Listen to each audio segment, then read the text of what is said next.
No, all right, we're about to go live with episode 262 of Game Speak Podcast.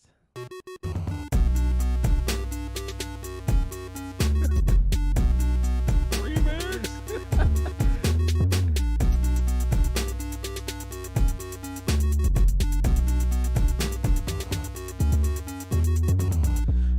Yo, and hello, and welcome to the 262nd episode of Game Speak Podcast. New episodes go for free feed subscribers every Wednesday in audio format on Apple Podcasts, Stitcher, Google Play, Spotify, and all of your favorite podcast platforms, as well as in video format on YouTube, so you can see us in stunning HD. Where we need you to hit subscribe and click that notification bell. We are now streaming live every Monday at 7:50 p.m. CST on twitch.tv/GameSpeakPodcast, youtube.com/CreateForSanity, and facebook.com/group/GameSpeakPodcast if you want to catch the show as it happens before anyone else. Also, be sure to join the community in the GameSpeak Podcast Discord at dsc.gg/GameSpeakPodcast to hang and talk games with other nerds like us. This show is two childhood BFFs and a brand new BFF bringing you all things video games. I'm one of your hosts, Jamel Al-Jafra, alongside Brent. Damn, Biscuits and Gravy Bass. All right, there we go. We ain't done that one yet. Okay. Yeah. And we also got Devin Dunkin' the Donuts Damn. Mayor. Keeping on the breakfast theme. You know what I mean? There you go. Brent, I'm proud of you. That Thanks. was the first good one off the handle. Not ever. Come on. There's got to be at least one other good There one. was never There's another. been way No, too many. There's been way too many dick ones to remember any of the good ones in the past. Well, Look, man. all right, hold on. To keep with the breakfast, though, you got Juice Jamel, dude. So we got the juice, we got the biscuits and gravy, and then we got some, what was it, donuts? Dunkin' Donuts. Dunkin' You Donuts. can't just name yourself Juice Jamel. I'm the juice on the side. No, that's you know way what I'm too saying? cool, bro. It's- You gotta be like toast and jelly Jamel or something. You can't do the tea. Maybe jelly toast. There we go. Jelly toast Jamel. How about that? Jelly- Does that roll off the tongue as good? Yeah, Jamel jelly I toast. think Jamel. I think he came up with the better one that we wouldn't have came up with, Brent. But it's just because it's I we'd just have refuse to let him name himself. I just can't. It just doesn't work that the way. only reason It's I like did giving it. yourself a nickname. Yeah, you know? dude. They call me You can't just fucking. give yourself a nickname. Like back in high school, dude, they used to call me the dope, dude. That's what they call. No, I'm just kidding. Just make up some bullshit. God, my nickname in high school was Yankee. Really? Is that It a started real thing? out derogatory because I came from the north, right? The northern lands. And it started out as a derogatory term. That they would say I as owned they the beat shit, me. and then everybody knew Yankee eventually. Like, yeah. I never got a nickname. No one was like, dude, let's call that guy something that's not his name. Yeah. Besides like Jamal, everyone calls me Jamal. That's how I know like how well you know me. If you call me Jamel, then I'm like, oh, we know each other. Like, but Yeah. if you call me Jamal, you're like, what's up, dude? Like, you know, You I know, for the know. longest time, I called you Jamal. Yeah, even but on the now you call show- me Jamel, on- do you on not? the show, though. But yeah, it was a long time though before I realized. Yeah, but you get what I'm saying. But now you call me Jamel, though. You know? Yeah, of course, Jamal. Because no, I'm just kidding. No, but anyways, yeah. So what's been up, boys, and with your cool nicknames and shit? Like, what's been going on? Oh, just life, work, and Okay. video games. Yeah. Yeah. Yeah. Yep. It's about it. Yeah. Game? I did watch a cool show on Amazon Prime. Well, It's tell called- us. So it's kind of a hard premise to like explain really, and you can't really go into too much detail without nothing gets ruined. But anyways, it's on Amazon Prime. It's called Outer Range, and it's like it focuses over this ranch in some Midwest fucking state, whatever. But on this ranch is this fucking hole, and a bunch of fucking weird shit happens. Oh, Thanks say no to more. Hold the up. hole. I'm already in. I like mysterious holes in shows. Yeah, and, you know and what so I there's mean? like a big land feud going on, and like, cause Is there like supernatural elements to this at yes, all? very much so. All right, yeah, I'm Yeah. in, dude. Give me that, boy. And it's It's on like, Amazon Prime. yeah, it's on Amazon Prime, and it has Josh Brolin, the guy who played Thanos. He's like the main character. Yeah, I love Josh Brolin. Yeah, bro. I Josh? No, just like Josh. Yeah, I like his acting, and his acting in this is really good. And all the other like supporting cast and stuff, the acting was pretty good.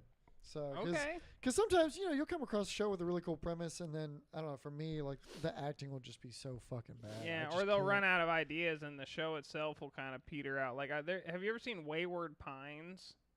No. I feel like Wayward Pines starts out with this really cool premise. Like, this guy wakes up in this town, and I don't even know. Like, it's crazy, but then it just kind of peters out after, like, a season or two. You know what I mean? I feel like that's kind of how it goes. Like, people come up with, like, a cool idea, but it's, like, just a premise. They're like, what if, like, a dude woke up in a town? And they're like, dude, that's a good idea for a show. And then they, And like, then what? start it, and then they're like, fuck, we have to put, like, more stuff in this. Yeah. Yeah. I feel like No, everybody wants... There's a lot of different directions that they could go with the whole premise of this show, because of the whole and what the whole does, or we think it does. It sounds like that anime Made in Abyss. I don't know if you ever tried to watch that show. I've heard of it, but I've No. never seen it. No. It's like basically hole? there's a giant hole, a giant abyss that a whole like city is built around, and then like when they go down in the hole, they find like weird relics and stuff, and like the further you go down, the harder it is to come back out, and like all this weird stuff. But it's a weird show. Like I feel like it's not what I was expecting. It's one I don't know. It's kind of strange, but anyways, yeah, that's what it reminds me of. Whenever you Dude. say like a giant hole and then like it. Yeah. Speaking of No. animes and similar plots, have you guys seen that new anime on Netflix where it's like Tokyo in a bubble? No. It's called No. Bubble. It's basically the exact same plot from that Under the Dome show, where the town gets covered up with a glass dome, except it's an anime, and the town is Tokyo. I don't even know what other shows. So yeah, I don't know. I only know the Simpsons movie where they put all of Springfield. So in Under the I the dome. know. Dome What is was like the Jim a- Carrey movie where they had the whole city? No, in that's the Truman Show. Truman Show. Yeah, That's that's different though.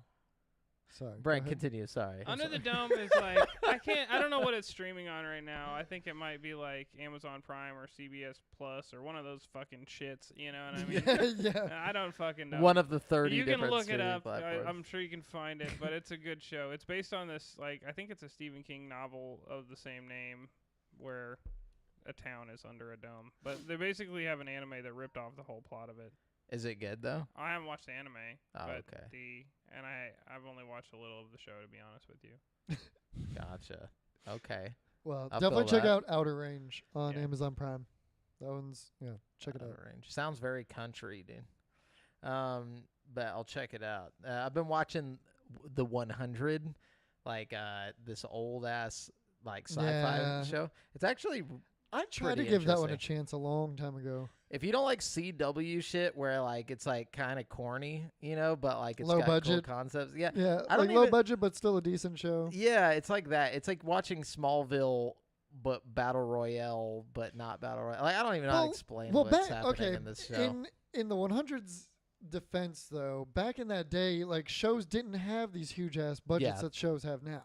It's a lot like 100 Lost. is a good show for what it is, like, for sure. I haven't Yeah. watched the whole thing, but the little bit I did watch was very enjoyable. Yeah, there's a lot of parts where I'm like, all right. Like, but then there's a lot of parts where I'm like, okay, all right, I get it. Yeah, that's cool. Like cool ideas, just not like done the best, but it's still watchable. It's still good. Like Yeah, definitely. cool sci-fi concepts. It's a lot like Lost, where like Lost is kind of cheesy like that too, where you're like, all right, bro, but like you'll still watch it till the end. You know what I'm saying? Yeah. I've been watching that My Hero Academia I need to get anime. caught up on that. It's fucking excellent. Kind of fizzled out for me. I've there only in the watched later. I'm on like episode 13 or something. So right Oh, now I'm not yeah. very far in, but I'm really enjoying it so far. Yeah, no. Nice. It's, Well, it's just- strong Hunter x Hunter yeah. vibes for sure. And when I say fizzled, the show didn't go in a bad direction. It's just like the downtime after like some epic Waiting. Yeah, shit. dude, that's how the 100 was for me. I watched the 100 when it was coming out, and then like I got caught up on it, and then like I waited forever for the next season, and I just forgot about it. You know what I mean? It was one of those. Yeah. I just wish it wasn't called My Hero Academia. Like it always just, I literally just think of macadamia. Like, like I always think of like cookies. Like when people say it, dude. I like, and I've watched like the first episode. Like I get what the show's about. It looks cool. Dude, I have But they need a dyslexic different hearing name. I have the dyslexic name is hearing. I bad. did not hear you say macadamia. I heard academia twice. And Yeah, I- see, and see then it, like, took a academia second to sounds right, but I always say academia. Like whenever I Me see too. macadamia. I read it like macadamia. Yeah. with a- macadamia nut cookies, dude. You know what I'm saying? Oh, so did y'all celebrate y'all's mothers yesterday? Yeah. Y'all better have. The Celebrated- mothers have been celebrated. Celebrated mothers. hard. Yeah. What did y'all do for Mother's Day? Just like went out to a lunch or what? Oh, I got her a nice card and like a bunch of like goodies and you know. Nice. What'd you do? We're gonna put you on the spot. What's been done? Yeah, well, this was not a question to get defensive No, about. I just kidding. What'd you do for your mom? For those of you not watching, they got like really quiet and both just like slowly turned and looked at me. We went out. My parents are actually close, and they're in like Conroe, Montgomery, at an RV park. We went to this food festival at Southern Star Brewery. Oh, nice. I heard they're And doing like a Japanese like. It was food thing. so it was I a did that food like a festival little while back. Was it slash lines like insane? anime event. No, it was When very. I went, it was like a similar thing. I'm pretty sure it was at the same place, and like it was fucking so packed. Like the lines were like insane. Like you. Well, like, this is on a Sunday. Okay. But then Saturday, from what we were talking, a friend of a friend was a vendor there, and they said Saturday was really slow too. So I don't know. But it was a food festival at the brewery, but it was also like a Asian food festival / anime thing. There were like Oh, that's fun. there were several vendors there of like artists and stuff that had different anime products and stuff. It was pretty cool. That's awesome. That's pretty cool. I saw a car that said Subaru. It had a fucking Sailor Moon Subaru? across the whole side of it. Yeah, it Were was they a arrested? Subaru. No, That's just funny. kidding. Cops said just like get out. No, but But yeah, that's cool. nice. Well, let's jump into the video game news, guys. Just so you guys know, we are using articles from gaming news sites from around the web, and we do not claim any of these articles as our own. We're just bringing them all to one place so you can get your news in one spot. Anybody got anything like super interesting they want to pop off with? Not really. To be honest, it's kind of a slow week. Although I do think we should acknowledge that the instead of E3 coming up, we've known about the Xbox Bethesda game showcase on June 12th, right? Yeah, and we I think talked we'll about probably do some kind of live stream for that event. But also, we found out that they're doing the Summer Game Fest live on June 9th with the Jeff Keighley. Keighley's thing. Yeah, so we should probably do a live stream for both of those. You know what I mean? We'll Yeah. keep you guys updated on all that shit. But that's basically E3 this year. So For sure. you know, We won't do it at Devin's house. Yeah.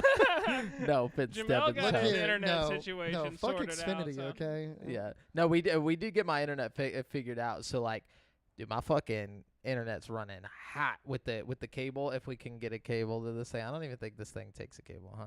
But It does. it does. Okay. Well then, hell yeah, dude. We're gonna have like It the should. That would just fastest be- fucking shit. But anyways, yeah, I guess I'll drop some stuff. I don't know if you got the VR stuff. Did you get the meta stuff? Yes, I got the Meta article up right here. There's Okay, more go meta ahead. stuff. So- Something new, I guess.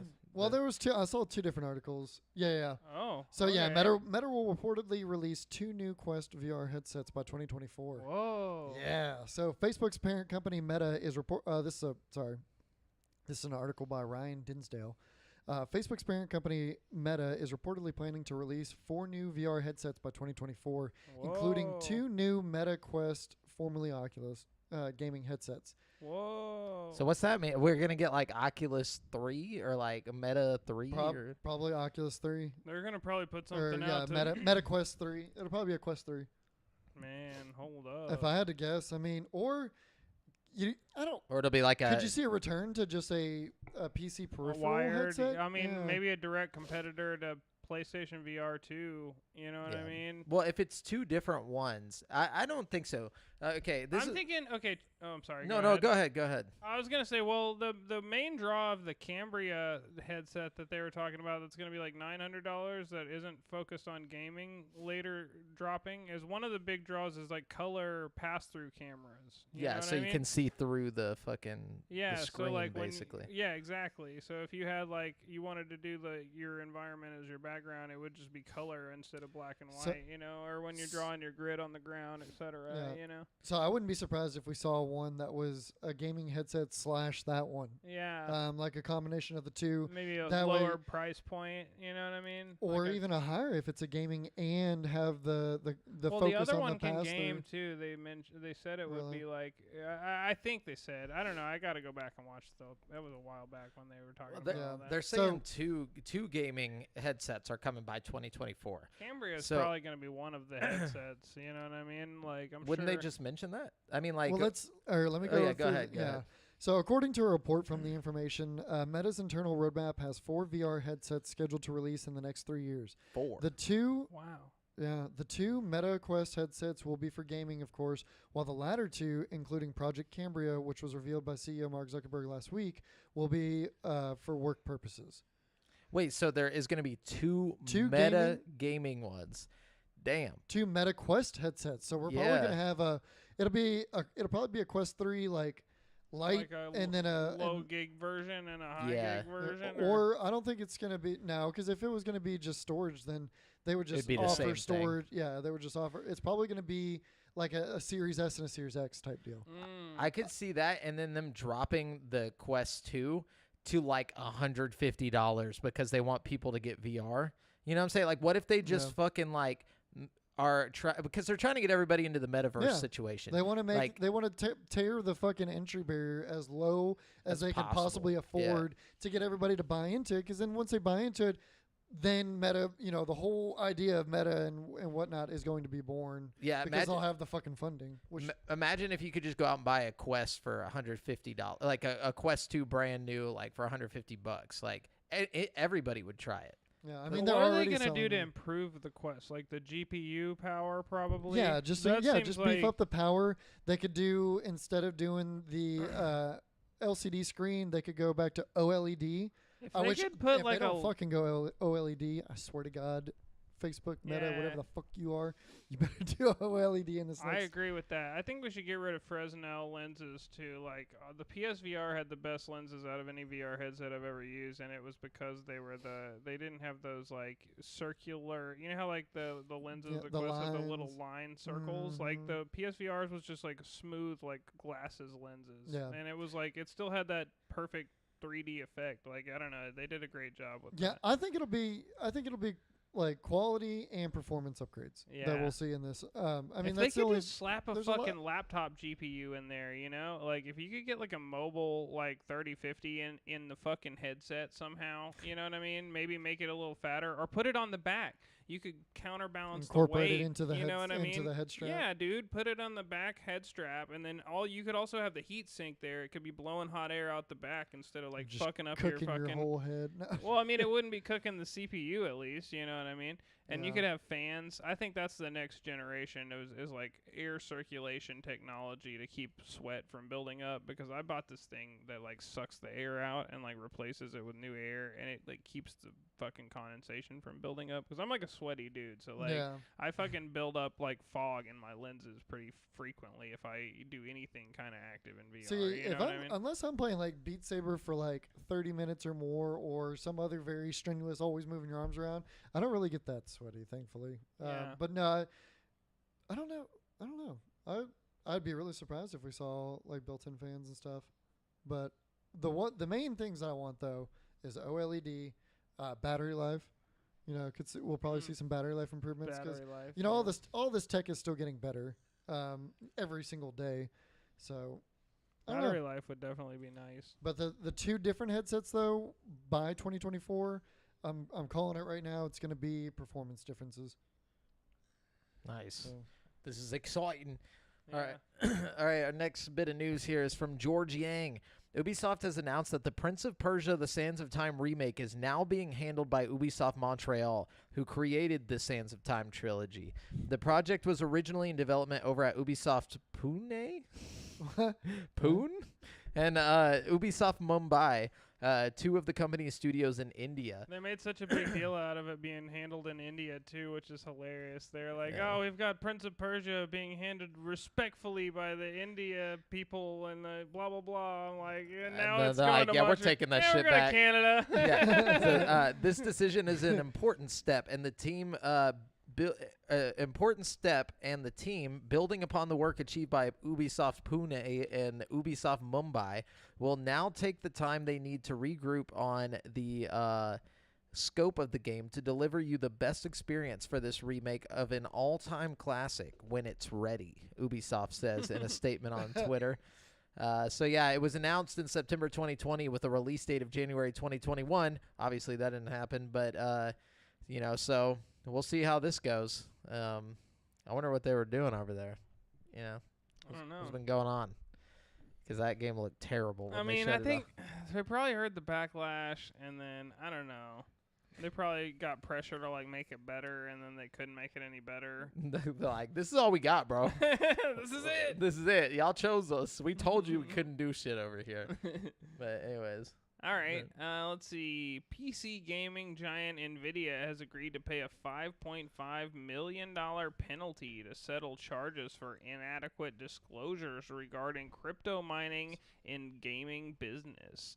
The Securities and Exchange Commission announced that Nvidia violated Section 17A 2 and 3 of the Securities Act of 1933, as well as the disclosure provisions of Securities Exchange Act of 1934. The SEC further found that Nvidia failed to maintain adequate disclosure controls and procedures, the government group said in a press release. Nvidia did not admit to or deny the SEC's charges, but will pay the $5.5 million fine and agreed to a cease and desist order. Quote, the SEC's orders find that during consecutive quarters Nvidia's fiscal year 2018, the company failed to disclose that crypto mining was a significant element of its material revenue growth from the sales of its graphic processing unit, designed and marketed for gaming, the SEC said. Crypto mining is the process of obtaining blah, blah, blah. We know what crypto mining. Anyways, basically they're like saying that Nvidia didn't acknowledge that people were using the graphics cards for crypto mining and like marketed themselves as like only for gaming, and like it affected the ecosystem of the chips and the chip shortage and everything, and there's a whole thing, and they're getting fined all this money for it. Yeah, but $5.5 million is nothing compared to what they made off of all these crypto mine. Like, it's a drop in the bucket. Yeah, they're like, what I mean? well, we didn't do it. We're not saying we did it, but we're not saying we didn't do it. But here's $5.5 million. Just leave us alone. Yeah, basically. Fuck, that's like nothing, dude. They're just raking in billions. I mean, they'd end up spending that much on lawyers and shit anyway if they tried to fucking deal with this out. You know what I mean? It would just end up costing more than it's worth in the long run. You know what I mean? Oh, I guarantee you they knew this was going to happen in the first place. They were just like, it's all right. Worst case scenario. They probably talked to their lawyers ahead of time. And their lawyers were like, well, worst case scenario, you're going to have to pay a fine of like this much or whatever. And they were like, all right, we'll do that. I mean, it's worth it. Yeah. Put that in account for later. Yeah, exactly. Dude. So, yeah, that's super interesting, I guess. But like at the same time, it's like corporation's going to corporate. You know what I'm saying? For sure. All them loopholes. Yeah.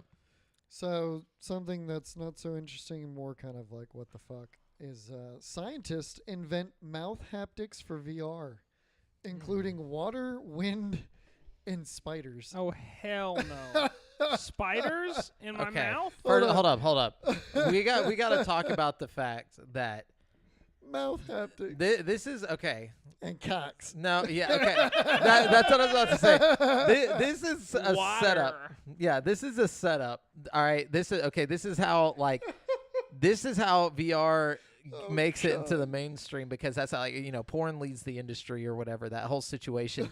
Like, somebody made this with the intentions of later on it's going to be used for porn games. No doubt. They were like, oh, we'll make it for like water and like spiders, and so but in the back, like, they're all working on getting the dick physics, like the like, they're working on that cock shit. Dimensions. The cock dimensions for You're your just doing a porn game later and like, man, this jizz feels just like spiders. Dude, Oh, it's jeez. fucking terrifying, All but right, it's the all right. truth. What's That's happening? fucking Okay, weird. so this is an article by Ryan Dinsdale. I'm curious to see how. I didn't read this one prior. Curious to see how it actually like works. Like what? Like You probably it's put like a thing in your mouthpiece, mouth. like- Yeah. And so then, scientists have invented mouth haptics Definitely for something VR. goes in that Does it just strap onto the headset? It's just I like don't hanging off like a fucking. just a cock hanging on your like Makes you feel spiders, bro.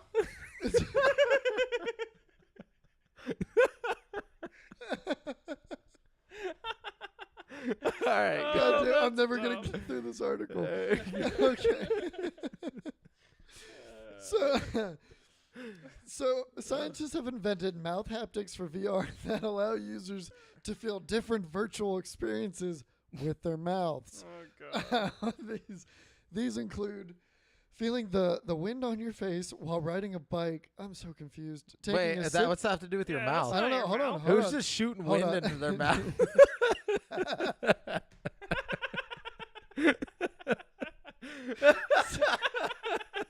You know, see some weird WarioWare like fart in your blower. mouth shit.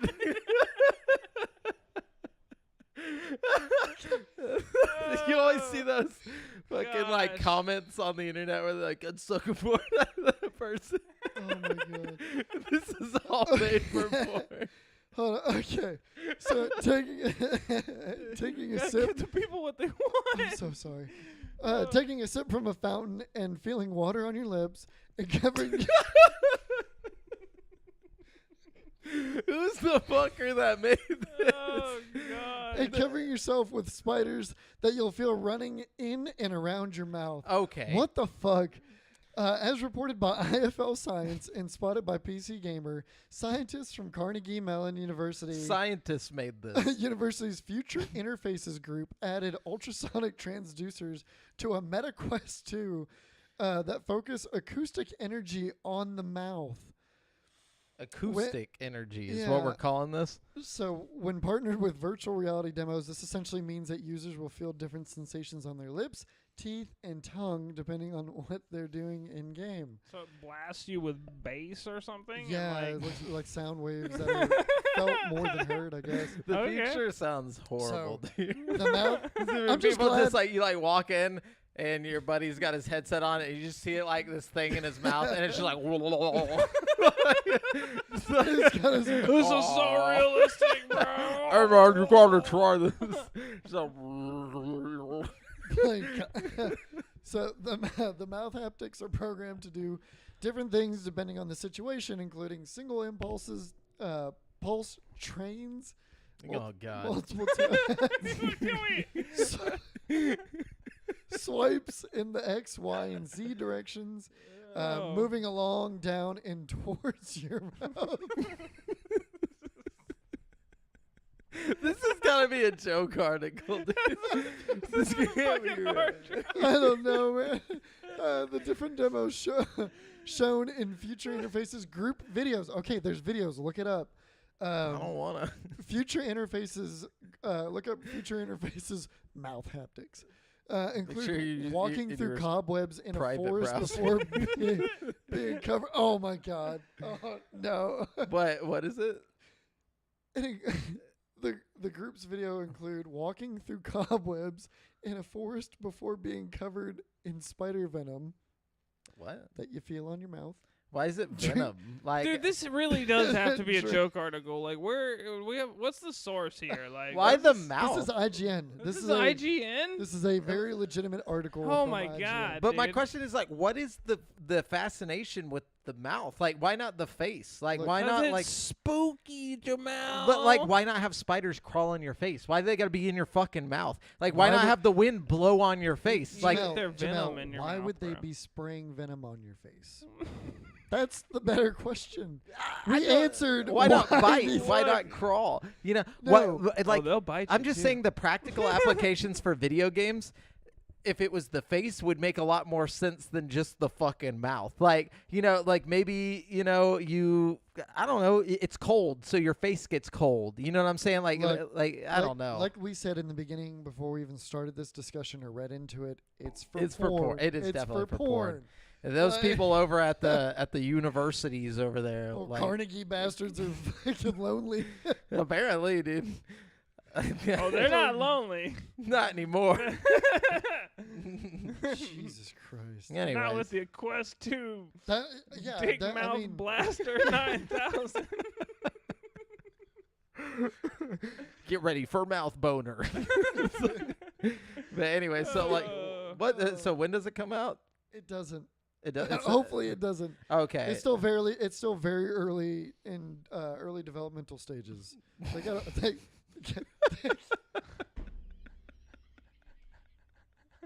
I was gonna say they gotta work out some kinks or work them in. God. It's in the.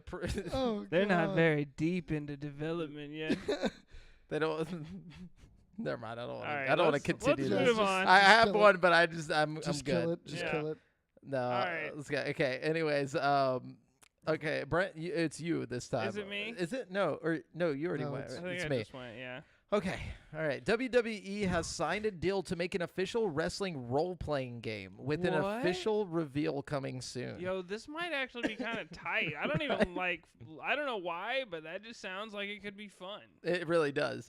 That's why I put it on here. Like, okay, so it says, revealed in WWE's latest earnings call, as reported by Eurogamer, Chief Brand Manager Stephanie McMahon said gaming was a priority for the company as 80% of its audience are gamers, and it would be expanding that division with the new RPG.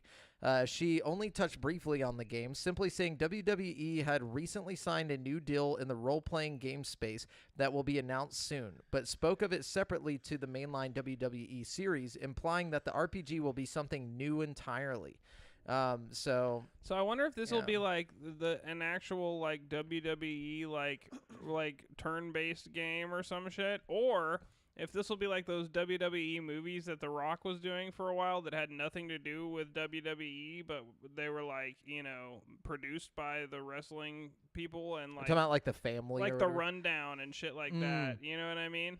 Yeah, I'm seeing it as like a wrestling game, but like, what if it was like, What if it's like 50 Cent Blood in the Sand and all the wrestlers are like fucking doing crazy shit like but that's not an RPG though. Blood in the Sand. No, I just mean like, like, oh, I you get know, what you mean. putting somebody, you know, you're putting them in a weird situation. You know, like Yeah. 50s in like Iraq, you know, or whatever. What if it was like a JRPG style, but like you're just playing as like the Undertaker, and like you like meet your friends, like you just meet Kane out in the fucking like, you know, desert.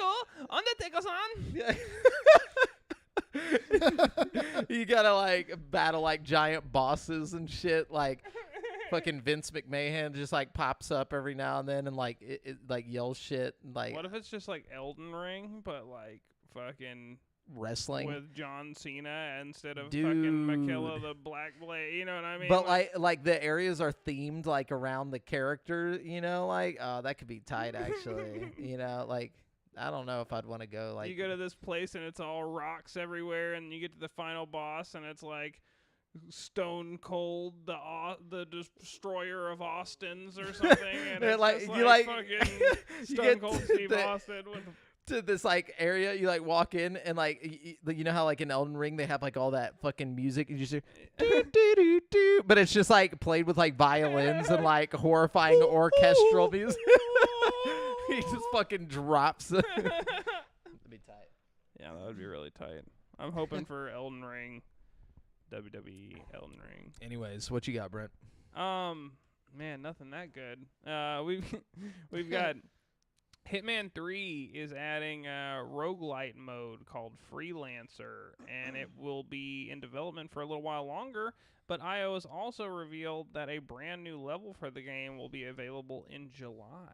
So that's pretty exciting. Apparently the Freelancer mode, they didn't really elaborate on it, but they said this mode is quite expansive and involving. It's built for players that want to dive deeper into what a Hitman game can be. So, I don't know. Sounds like it's pretty exciting. I'm into roguelite shit, and I can see how that could be fun with a Hitman type, thing over it, especially with the guys at IO and their creative shit that they do. And I'm always happy when a new level comes out for the Hitman game. So, there you are. Oi, Oh, oi, yeah. oi. Well, a little bit of bad news about Hitman. Uh-oh. Uh-oh. So, no, never mind. Oh, you Sorry, scaring me over here. No, Hitman 3 game director joins Crytek to direct Crysis 4. Oh, okay. That's not... So, it's I not don't that think he's... bad. Oh, no, yeah. Hitman 3 director Matthias Engstrom has left IO Interactive to direct Crysis 4 at Crytek Studios. That's okay. I'm sure they'll be fine without that guy. Yeah. So, But Crysis could probably desperately need a little bit of direction. yeah, when's the last time we saw you a know what I mean? Crysis game? It's We been- saw the remasters, but Crysis 3 was the last original Crysis game. yeah. When did that come out? It's been a minute. It was I'm on looking it up. 360, yeah. Wasn't it? Isn't Crysis like made in the 2013. CryEngine, like for Far 2013. Cry and A lot shit? of great games came out in 2013. Yes, the Crytek engine. Crysis was originally, or actually, yeah, the CryEngine was made to show off, or Far Cry was made to show off the CryEngine. And then Crytek, right? Crysis was also kind of made to show off Yeah. CryEngine. Pretty much all those games were just made to like show off the fucking CryEngine. Faux show. But yeah, I guess we'll see it. Is it you, Devin? No, I just went. Okay. I got a I'm out I of don't know time. news Okay. over here, so So the other day on May the 4th, be with you, for the so a new trailer for the upcoming Obi-Wan Kenobi dropped, which looks dope, by the way. In anticipation of its upcoming release, Ewan McGregor is in full press mode supporting the 6-part series and stopped by virtually on the Jimmy Kimmel Show. Over the course of the interview, McGregor dove right into a number of topics ranging from action figures of himself to fans who know more about the series than he does, but it is one specific side comment that made us pause. In the interview, he praises director Deborah Chow, who, quote, really knows her stuff regarding the various media the Star Wars universe inhabits. McGregor says that, quote, all of the storylines have to match up, and you can't have some fact in a video game that doesn't match up to the movie. oh shit. It's a known fact that Star Wars Jedi Fallen Order is situated around the same time as the events of the Obi-Wan Kenobi series. It isn't that big of a hyperspace jump to think we could see a cameo from Cal Kestis or another Fallen Order character in the show. So And I mean, That they would be cool. They literally modeled him after a pretty popular actor too, so Yeah. it would not be a stretch to bring him in the show. And I've thought it weird that, like, in Jedi Fallen Order, like, one of the main Inquisitors you fight is, like, the black chick, and then in the show, there's, like, a black chick Inquisitor. I'm like, is it her? Like, are we? Why not just use her? Why not get this? It's the same time. You know what I'm saying? But I guess, like, they were just like, nah, let's just make a whole separate Inquisitor, but I feel like they should have just kept going in line with the Cal Kestis, and all that stuff. Like, why not? It's at the exact same fucking time. I bet the Obi-Wan show not only it brings Cal Kestis into like the live action world, but it sets up the fucking story for number 2.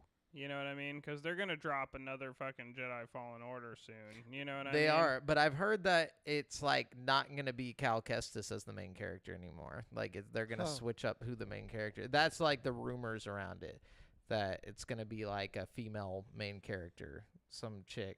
But, like, I don't know. That's just rumor. So, we'll see. Well, interesting. Very, very interesting. Brent? I don't have any news. Oh, Good. okay. Devin? I got one more here. Taylor Lyles over at IGN. Intel CEO now expects the chip shortage to last until 2024. Oh, yeah, we talked about this last week. Yeah. Was it? Okay. Yeah, Oh, unfortunate. my bad. How dare you, Devin? Oh, I if went you would have back- been here. Yeah, I went back too many days. I did 7 instead of 6. Devin wasn't there. Well, I've Look, just guys. kind of accepted the chip shortage for what it is, and Yeah. just You can't expect the world of the chips, you know. pretty soon they're gonna have that one place in America developing chips, and That'll be hopefully, one place. yeah, the but Frito-Lay company. they're did. gonna be making hella chips. What's a drop of water to a drowning man? Look, man, I'm sure it'll make a big difference. They know that they got to make mad. I like your ships. optimism, Brent. I'll I'll try to have Brent's a got more the optimism. optimistic view. Check this out. So the first game, the first game from District 9 director Neil Blomkamp is Off the Grid, a cyberpunk-style third-person battle royale coming next year. What is it with people in the battle royale thing? Like, I get it. And the cyberpunk. I was about to say, this guy just took everything that's hot and mashed it into Yeah. one thing. He's like, yeah, I know what the kids want. Battle Royale. It's like, He's come like, on. I gotta cancel my zombies game that was in development. Yeah, well. Yeah. Gunzilla Games promises a next-gen battle royale with a strong focus on narrative progression, with Richard K. Morgan, lead writer of Crysis 2 and author of Altered Carbon, writing the script, and Blomkamp serving as chief visionary officer. Well, Okay, so these aren't just some jokers off the street making games. I mean, they are technically. They've never made a game before. Yeah, but So- you got the Altered Carbon writer, he's pretty... He's great, you know. but what's he gonna do with a fucking battle royale game? Yeah, you're right. Good point. Like, Doesn't make any cool. fucking There's gonna be sense. like a little cutscene He's got before the you easiest drop fucking in. job of all time, dude. Yeah. If you He's think like- about it.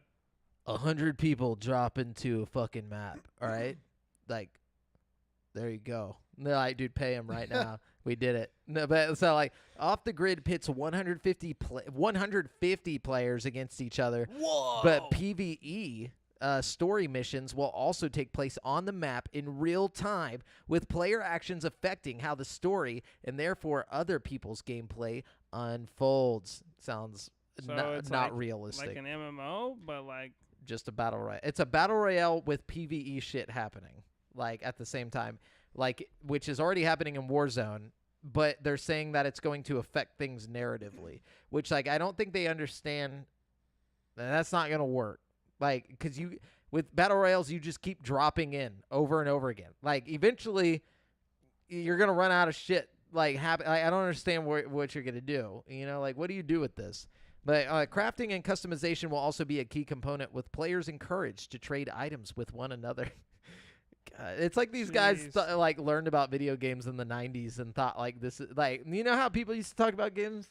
Like, this is what this sounds like. It sounds like they haven't played a game ever. Yeah, and they're like, what's hot with the kids these days? Yeah, imagine a world where kids can like trade stuff with each other. We're gonna create a real trading system here.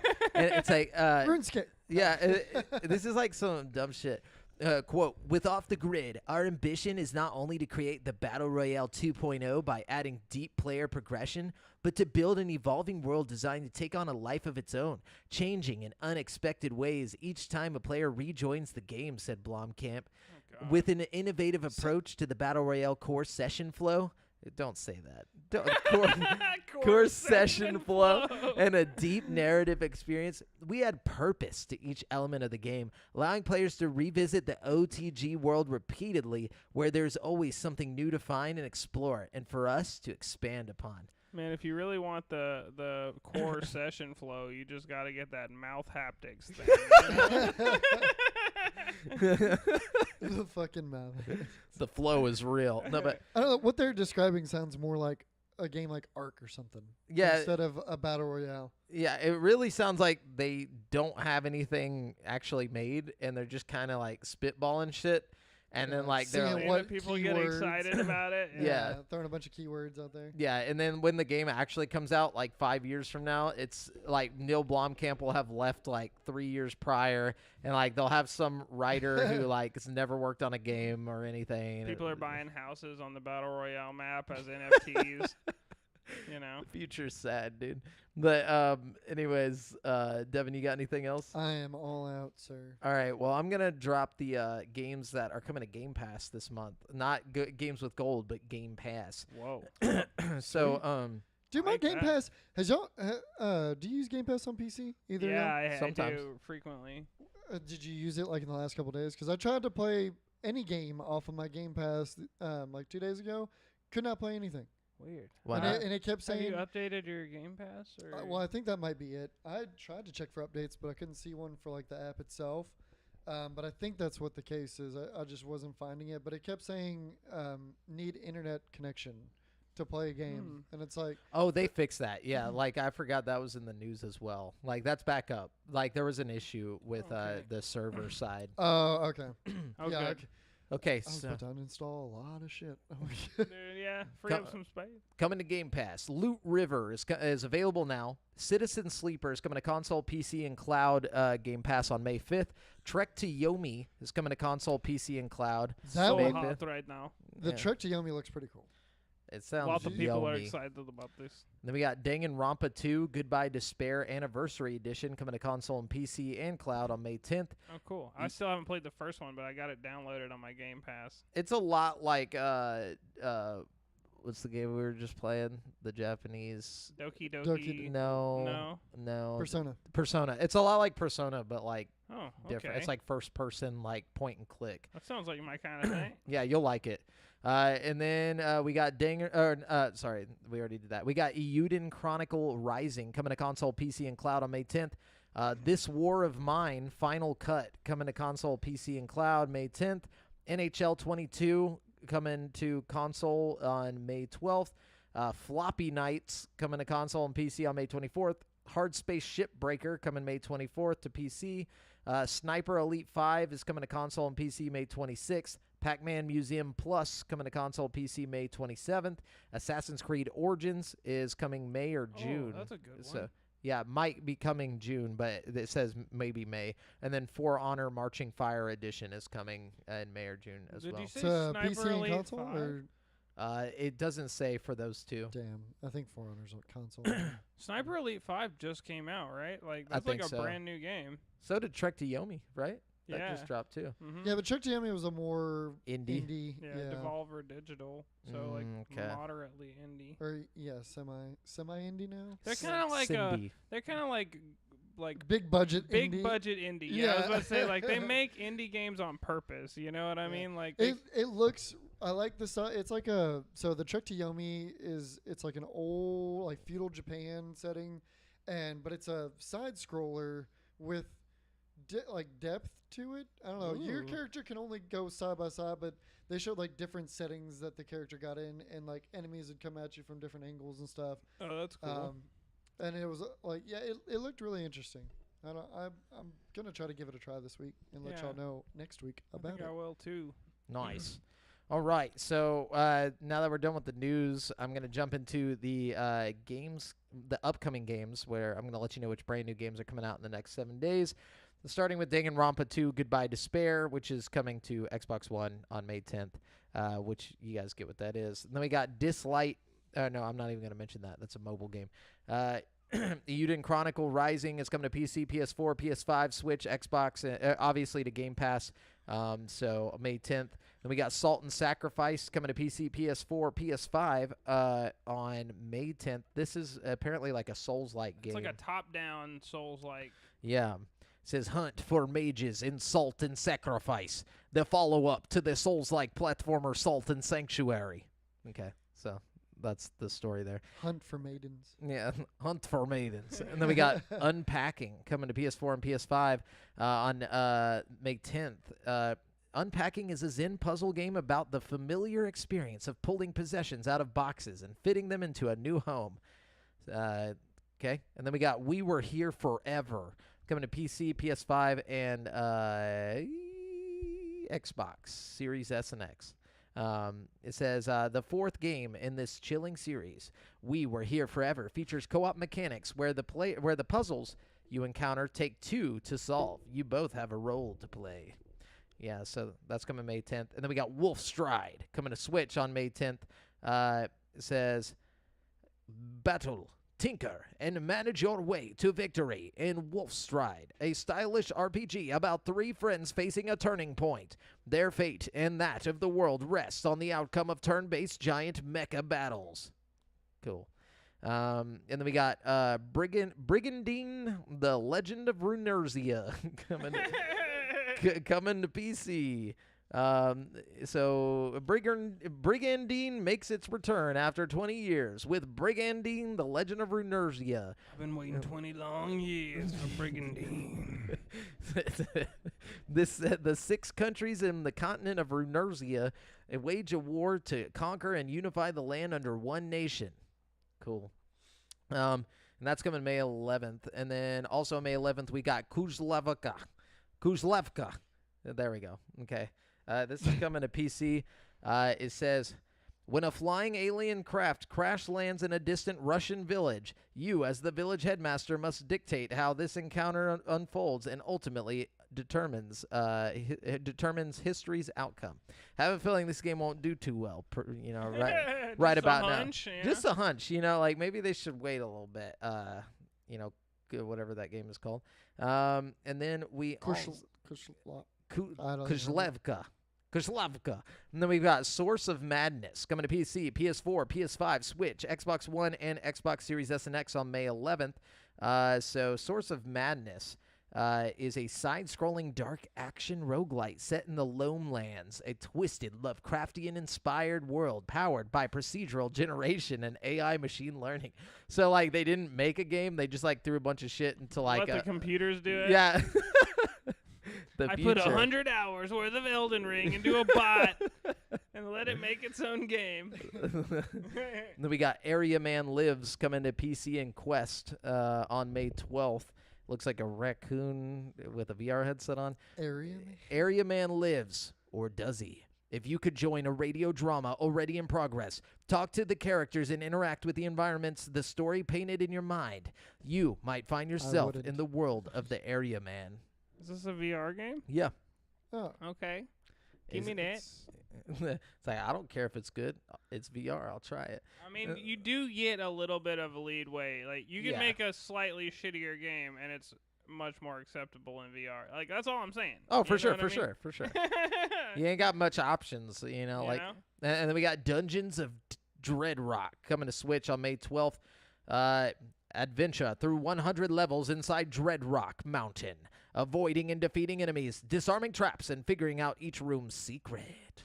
I love rooms with secrets. Secret rooms. And then we got Flippin' Cactus coming to PC, PS4, Switch, Xbox One on May 12th. Let's see what it says. Flippin' Cactus is a brutal action-driven vendetta featuring a spiky hero with a thorny past and rage outbreaks combat style. What? And rage outbreaks combat style? I don't think they know what they're saying. And then we got Harvest Days coming to PC on May 12th. So Harvest Days invites players to take things easy, unwind, and enjoy themselves out in the wide open countryside.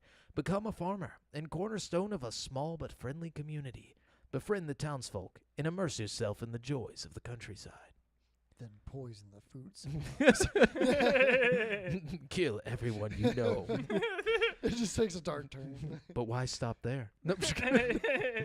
And then we got The Centennial Case, a Shijima story, coming to PC, PS4, PS5, and Switch on May 12th. This says, solve an age-old mystery using your powers of deduction to uncover the truth, collect clues, establish a hypothesis, and use logic to break through the mysteries. The answers to life lie in the mysteries of death. So deep. Damn. So deep. And then we got Ultimate Epic Battle Simulator 2 coming to PC May 12th. I'm not going to read that one because it's pretty obvious one. Then we got Evil Dead the Game coming to PC, PS4, PS5, Switch, Xbox One, and Xbox Series S and X on May 13th. Okay. It's coming out at a good time. Yeah. I mean, as far as a bunch of other bullshit not coming out to, drown it out, Oh, for sure. Sometimes you see a game, you're like, oh, yeah, that game could be good, but, it shouldn't have come out next to Elden Ring, or, you know what I mean? Mm-hmm.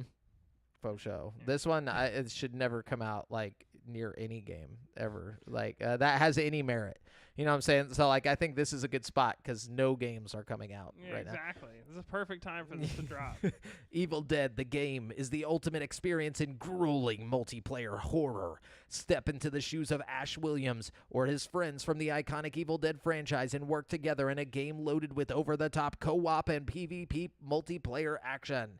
Yeah, so Isn't it like it's kind of like the 5v1 setup again? Yeah, I think so. Except like this time you're fighting the monster. Yeah, I think one of you controls like the fucking demon, yeah. and then like the demon has like you can make different thing in the environment happen, and like I don't So know. kind of like that Resident Evil Reverse idea. No. Yeah, but That hopefully never came better out. than that. But yeah, so that's it. That's all the games coming out in the next 7 days. Oh so boy. get excited. Yeah. Now we're gonna jump on over to currently playing. What you boys playing? Go ahead. Go spill the beans. Well, I'm just playing Elden Ring, to be honest with you. I can't stop. I can't stop. Wait, really? So have you like New Game Plus doubled yet? No, I'm still stuck on the last boss, but I just like I tried him like a million times and I just couldn't beat the last boss again. So I was like, fuck it. And then I went and I started exploring some more to try to level up, and I realized there's like lots and lots of like stuff that I didn't do, so I'm just off doing all kinds of fun shit. I just went and fought that the Mog Lord of Blood or whatever, Oh, the like in the little like where you get the fucking- maiden blood on the cloth and you go Yeah. to the place. Yeah, I fought that guy. That was a lot of fun. yeah. There's a lot of weird shit that you miss in that game if like you don't actively like have a guide on you. Oh, totally, for sure. It's probably like one of the most like just like it almost feels like the world never stops. Like there's always something. Like it's Dude, just yeah, really cool. There's lots of places I haven't even been to still. It's just crazy because you're like how many hours into that I game don't know. now? I'm like over level 200 now at this point. Like I just Goodness. so I'm pretty sure I'm about to fuck that guy up when I go back. Like I've gone up like at least 15 or 16 levels since I like last attempted the main boss fight. But I've actually decided I want to go track down all the other like great rune holders and fight them because I think want them there's great runes. I think there's still like a handful that I haven't fought and I didn't fight in the original, like in my original playthrough. Like I don't think I ever fought Melania or whatever, the girl that everybody is so like, oh, that was the Yeah, you hardest would know fight if you ever. did. So I'm trying. She's my next target. I think I need like a challenge. You know what I'm saying? I thought you had So- to fight her. Isn't she the final boss? You don't have to fight No. hardly any of the rune holders to complete the game. Oh, okay. I Because didn't we had real- somebody in our Discord, like when the game first dropped, he ran through it in like 2 or 3 days and didn't fight hardly any bosses at all. Oh yeah, Just- Jake. Yeah. He was like level 300, like on the like second or third week. Like I don't know what that dude was doing. Bro, he was doing some kind of Farming. hack or Nah, something. he was farming. Yeah, he was like looking up like all the different like ways you could farm fucking like souls right at the beginning. There's like a part where like you could like it's still there. I think you can go and kill this dragon. Like you can just go out into Khaled or whatever or DJ Khaled. No, but like DJ Khaled. like there's a giant sleeping No, dragon. he's like part of the game. That's not like a glitch or anything. Oh no, I know, but like there was like a thing where you could just go and like with your like you go in, you kill him, you get like what? It was like 70,000. 50 It's like it's 80,000. yeah, so it's somewhere a up there. lot. But you would get the 80,000, then you could join in on somebody else's game that didn't do it yet and go with them and get the 80,000 again and then join. Like he would just keep jumping to different people's games like in co-op mode and go get the 80,000 over and over and over. I again. don't get like hella runes whenever I do shit in other people's game. Like That's what I think they fixed. I think they fixed it to where like once you do it, you can't like go get 'Cause another 80,000. I did a boss rush with my friend the other day, and we killed like 3 bosses together, and fucking like I only got like I don't know, like 20 or 30 G's out of the whole fucking experience. Well, you he know was what I probably mean? on the first game round. Like True, you were but on New we Game killed Plus. some of the late game bosses. I should have got more than that. You know what I mean? Like we killed the fire giant together. We killed, what's that? Oh man, I can't remember. But Yeah. we killed some late game bosses. You know what I mean? Yeah. I think it also it depends on like how high of a level you are and shit like that. Like you going back to his game, you're not gonna get shit. But if he would have came to Oh. your game, he would have got You a bunch of lot? shit. Okay, Yeah. that makes sense. But anyways, yeah. So Elden Ring, and then Devin, what you been playing? A fuck ton of VR. Ah, what you a been whole lot of VR, man. Ever since I figured out that my plug on top was not, working, my 3.0 plug that I had on Yeah, top yeah. wasn't working, and plugged in the back, I've had really stable VR on top of the 3060. that I've been running, and the double GDDR, or dude, the 12 gigabytes versus the 6 gigabytes makes all the difference in the world with VR. Oh, apparently. I bet. I didn't think it was gonna be that big of a difference, but I guess it just has to render a lot more quantity. Because I tried a while back when I had my 2060, I tried No Man's Sky, and it was atrocious. Like, it was unplayable. I could look straight and walk really, really slow, but that was it. If I looked around, it was lagging, all going crazy. I played it on the 3060, and it is fucking awesome. Ooh. Yes. That's one I want to play again when I get a better graphics card. I want to play that one. I want to play Fallout 4 when I get a better. That's my next test, is to see if Fallout 4 does better. I doubt it will, because it wasn't. There's a lot of optimization issues with that. I was about to say, I think there are a lot of fundamental issues, but there's probably mods you could download. Bethesda's really bad about their VR ports, because Skyrim was the same way. It's a fucking mess. It's not optimized at all, and you basically have to go in and optimize it through mods. Is what I have to do. Skyrim runs pretty good for me, just base game, but I don't know. Maybe I'm lucky. I don't know. On VR? Yeah. With your 2060? Uh-huh. Really? Uh-huh. Oh. Yeah. It was atrocious for me, but there was a bunch of mods and stuff. I was also used to the PlayStation VR version, so even medium settings looks like a massive upgrade from the PSVR. No, well, for me, it wasn't it wasn't graphics or anything. It was focus and everything. Everything was out of focus almost. Again, maybe it's a step, and maybe it's just stepping up from the PlayStation VR that made it feel so good to me. But it was definitely noticeably better than the PlayStation version. You know what I mean? I don't know, but No Man's Sky in good VR is fucking awesome. Being able to fly, and then the ship controls are really good. It was intuitive. I didn't even have to look up any little tutorials, nothing. You just grab the controls, and it's got everything kind of built in. And then flying, getting out of your ship, using the multi-tool, everything. It was fitted to VR very well. Oh, that's badass. Yeah, and you just have to have the graphics card to play it, I guess. Because I'm assuming what was going on is it was just trying to render too much that 6 gigabytes couldn't handle. I think that's what was going on with Star Wars Squadrons, man. That game was just a mess for me. I couldn't play it at all. There's a bunch of games I couldn't. Well, Squadrons, I had to do something to the game file before I played it to make it better. Once I did some optimization was it tweaks. Acceptable? Once no, you it got was really good. Oh man, Yeah. see, I could never get it working, man. I tried hard. We talked about it a while back. I just never got the chance to go to your house to optimize it. But yeah, you had to go into some deep settings and change some things that optimized it to play better in VR. But yeah, so No Man's Sky was awesome. I tried a little bit of base building, mainly flew around, flew in and out of planets and stuff, and warp drive to different systems, and being able to just sit in the ship and look around the entirety of your cockpit and everything, because each one looks different and stuff. It was just really badass. And then I played a lot of Pavlov, and excuse me. My voice is getting raspy and dry. And I played a lot of Pavlov and those custom servers and whatnot. There's this really big map. And they call it Pavlov Z. It's basically DayZ but in VR. Oh, that's dope. And you spawn randomly with it's up to 24 people, and it's an okay size map, enough to where you're running into people pretty regularly. And I tried on my first run through. There's an objective to do. You collect all these key cards, and then you can escape on this rocket in the middle of the island. And it's basically a pretty large island. So one playthrough, I met up with a good chunk of the server. They were all running around trying to find the key cards. So I was like, all right, I'm not gonna shoot people. I'm just gonna I'm gonna play with the team, whatever. We got a bunch of key cards.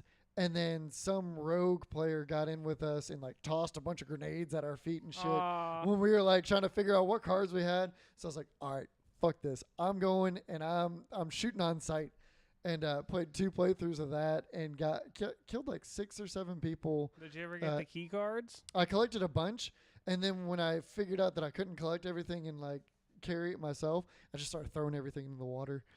I got killed a kid. Dang, you wrong for that. Because you have to go around for those of you who don't know DayZ, how this game it is, you spawn with nothing, and then you go around collecting a bunch of shit, weapons, attachments, ammo, and it's all randomized. And so it makes it really fun when you come up on another player, because you don't know what the hell they're going to be equipped with, if anything. And so that was a lot of fun. Played a couple other modes like the Star Wars Zombies, and then just regular TDM on Pavlov. And then Blade and Sorcerer got a big update. There's a big graphics update on that, but not a lot of gameplay changes. So it's more of the same, kind of less mods. And then COD with the boys. Nice. COD with the boys. Yeah, COD with the boys. Did you ever get a dub? Yeah, we got a dub. Did we get a dub? Was it with you or was it not with you? I don't think it was with me. me. Hans, and Byram got one for sure. Yeah, because I got like 2 dubs. I got one with Hans. I got one with... Actually, I got 3 dubs. I got one with Hans, one with Byram, and one with Anthony. Yeah. And actually, 2 with Anthony. Maybe it was one with Byram and Hans, and then 2 with Anthony. I am fully convinced that when we play together, we're cursed because we can't fucking win it. We can't. Our play styles are completely different. Very different. Very different. Yeah. Like I'm gonna run up in the place and shoot fucking everybody and have somebody at my back to clean up after I get fucking done in. You're a methodical player. See, I like to take my time and I'm not necessarily I don't like to stay in one place, but I don't like to move quickly. I like to, I like to take my time. Each movement is thought out and played out. Yeah, definitely is a different play style. That's why Breezy doesn't like to. In my pants. Yeah, Breezy doesn't like to play with me either. Because he's like you. He's like super aggressive. Just wants to fucking run into the next building or whatever. I'm like, I'm gonna grab shit. You guys are fucking running up and to other buildings, and I'm still collecting stuff, and I'm thinking should we go to the right? And you guys are already 4 buildings away, and I'm like, I got 2 down, 1 more left. Come on, yeah. one hit, and I'm like, well, all right, hold up, guys, and then I'll run over. But yeah, so but anyways, yeah, that's basically all I've been playing is some dubs, I forgot I'm gonna be gone. Next week. I forgot to mention this at the beginning of the show. Yeah, I'm going to be in Disney World next week. So, that's exciting. Yeah, so we're probably going to have to skip a week of episode unless y'all want to take all the shit, but we can just skip an episode, guys. Sorry, listeners. Sorry, listeners. I'm just letting y'all know mid-show, but there won't be an episode next week. But we'll make it up to you. The next episode, we'll have the mouth blaster. No, the mouth haptics. Yeah, we'll send it. We'll send it one to a lucky winner, and we'll put our own person. No, just kidding. We're not doing that. No, but God. Anyways, anyways, the Games League podcast mouth blast. Anyways, I hate gaming, dude. Just go to the fucking topic.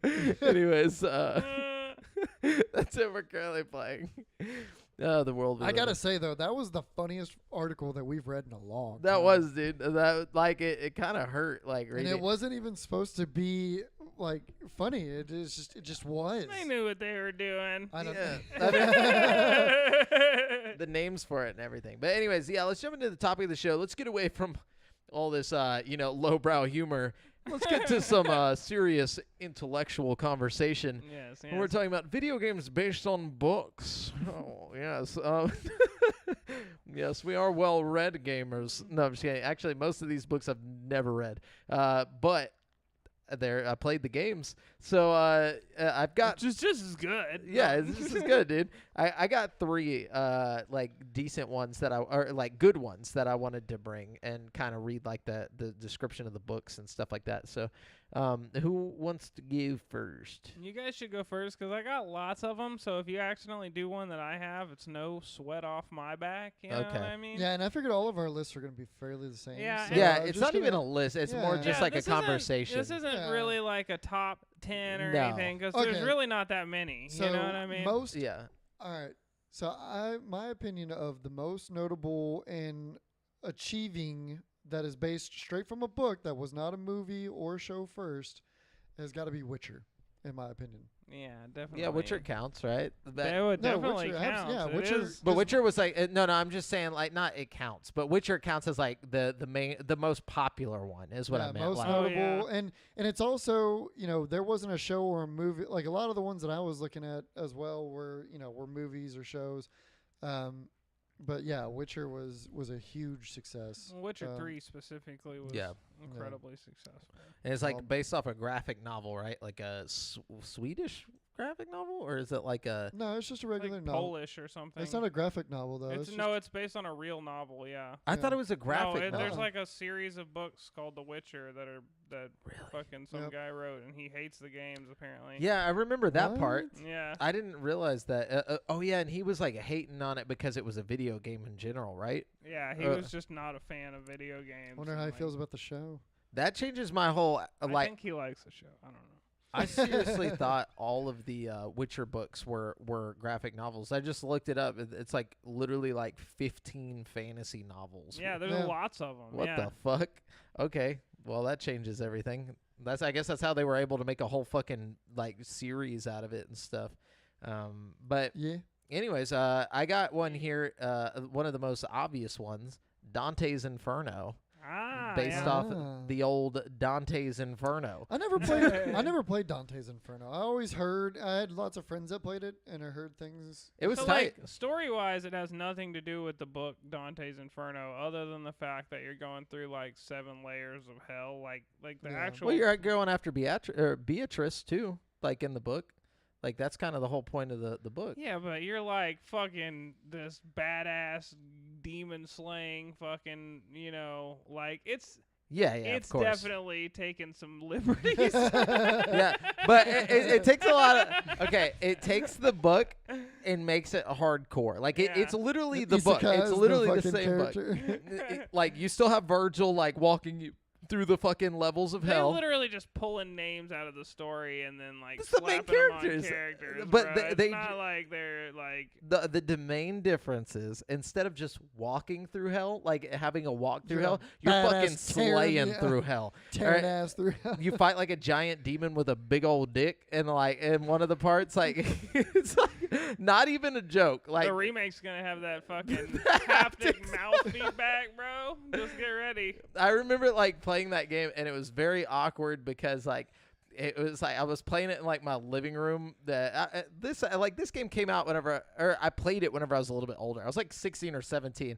like just playing it in the living room on the like big TV, and it's just like this giant goat demon dick just like flopping around, and then Beatrice shows up, and she's just naked and her titties are out, and like I'm just like, why did I even play this game in here? Like I don't know what's going on, but it's basically God of War, like old school God of War. With like a Christianity skin. God of Yeah. War with a Christian skin.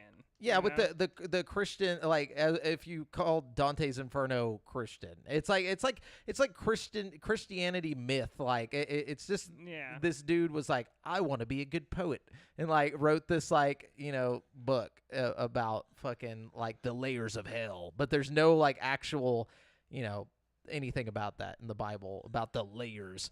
But like it's tight. It's a tight game. I don't care what anybody says. It's a fun ass game, and definitely better than the book. No offense to the book. I've neither read the book or played the games. You should play the game if you like the classic God of War games. It's seriously one of the better God of War knockoffs. Oh yeah, really good. For sure.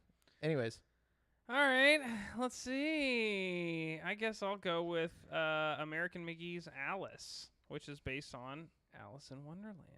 oh yeah, that definitely very loosely based. Another one of these Yeah, games. okay, for sure. It's about the same kind of like, base. If Alice slayed through Wonderland. Exactly. It's Yeah. like Dante's Inferno in that regard. You got the Cheshire Cat, but he's all fucked up and emaciated and just not the same Cheshire Cat we once knew. You know? You got Alice, but she's like a fucking psych ward patient. You know what I mean? Yeah, it's Kinda like a if Tim Burton, reimagining.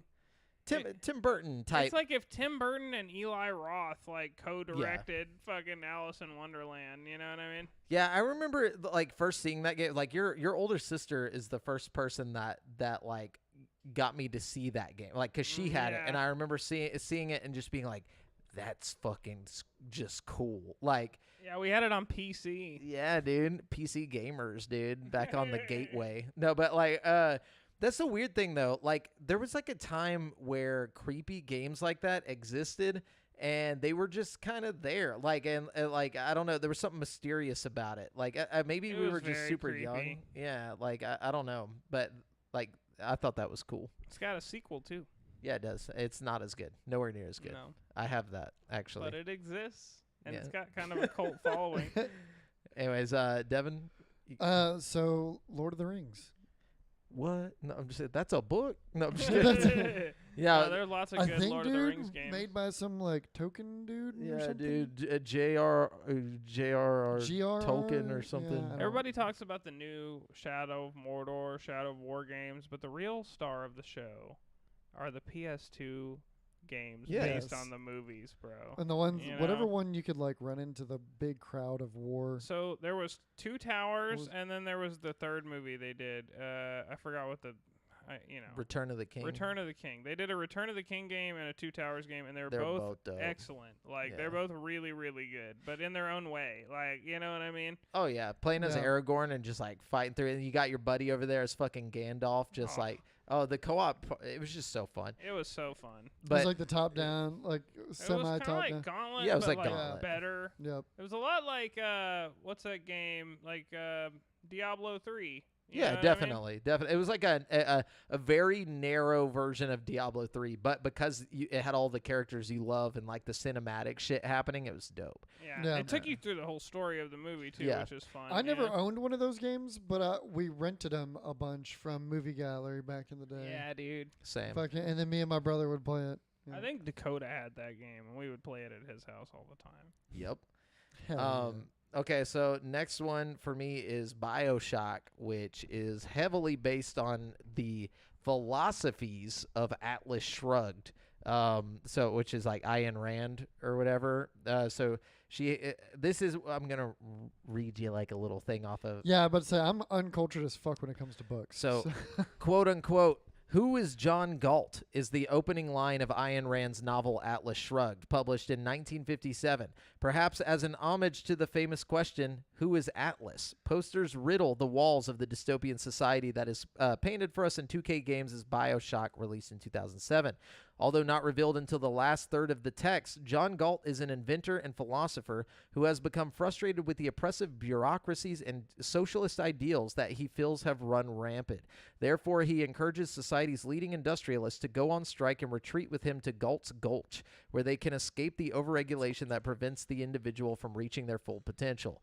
Bioshock takes place in the fictional underwater city of Rapture, where, like Galt's Gulch, the world's greatest minds are brought together by a man named Andrew Ryan. While Ryan, which is like Ayn Rand, it's like a play on her name. But while Ryan makes many parallels with cartoonist Walt Disney and aviator Howard Hughes, his name is actually an anagram for Ayn Rand. But anyway, so like the whole thing is the guy who made Bioshock, what's his name? Levine? Ken Levine. Ken Levine, like he based the whole thing on like this book's philosophies and like what So would in happen. in the book? Does everything go shit? Like, does it go ass No. up like fucking Bioshock? No. or- So this is his idea of what would actually happen if this, like in her idea, her philosophy is called like objectivism or something like that. Wait, so hers isn't like a fiction novel. It's like just a philosophy, like Correct, a but thought exercise or something. Like, yeah, objectivism. Okay, so it says Ryan's own political theology is based on Ayn Rand's philosophical concept of objectivism, which is built on capitalism, reality, reason, and self-interest. Objectivism is defined as the tendency to lay stress on what is external to or independent of the mind, or the belief that certain things, especially moral truths, exist independently of human knowledge or perception of them. So basically, so he's like conscious. So like Andrew Ryan in the game is consciously aware of Gaunt or whatever the philosophist is, and is like basing Rapture on this philosophy. No, the like, in creator based it off of this. The creator, Ken Levine, wrote the whole game based around this book Okay. and like the philosophies of this book. So like he wanted to show, like he was like, I don't think her philosophies are right. I think this is what would happen if they created a Galt's Gulch.